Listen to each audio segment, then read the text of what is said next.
মাত্রাতিরিক্ত বিমান ভাড়ার কারণে ক্ষোভ প্রকাশ করেছেন সংযুক্ত আরব আমিরাতের বাংলাদেশের প্রবাসীরা। এনটিভি আমিরাত প্রতিনিধি মামুনুর রশিদ জানান, শারজা প্রদেশের প্রবাসীদের সঙ্গে বাংলাদেশ কনস্যুলেট দুবাইয়ের মতবিনিময় সভায় এ ক্ষোভ জানান তারা। মতবিনিময় সভায় প্রবাসীদের বিভিন্ন অভিযোগ এবং পরামর্শ শোনেন কনসাল জেনারেল মোহাম্মদ রাশেদুজ্জামান। এছাড়াও কনস্যুলেটের সেবা সহজীকরণ মিশনের মাধ্যমেই এনআইডি পাসপোর্ট সংশোধনের সুযোগ চান প্রবাসীরা। কনস্যুলেটের সেবা নিতে গিয়ে প্রবাসীরা অসদাচরণের শিকার হওয়ার এমন সুনির্দিষ্ট অভিযোগ পেলে যথাযথ ব্যবস্থা নেওয়া হবে বলেও আশ্বস্ত করেন রাশেদুজ্জামান। প্রবাসীদের বৈধ পথে রেমিটেন্স পাঠানোর অনুরোধ জানান তিনি।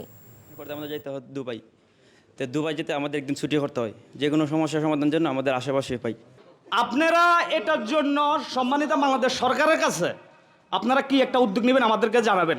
যে কর্মচারীবৃন্দ আছেন সবার বিহেভিয়ার অ্যান্ড সবার সাথে যেরকম আমাদের সাথে ব্যবহার করা হয় তার জন্য স্যার আমরা একদমই সন্তুষ্ট। বিভিন্ন আমিরাতগুলোতে আমরা বিশেষ কনসুলার ক্যাম্প কিন্তু আমরা পরিচালনা করি।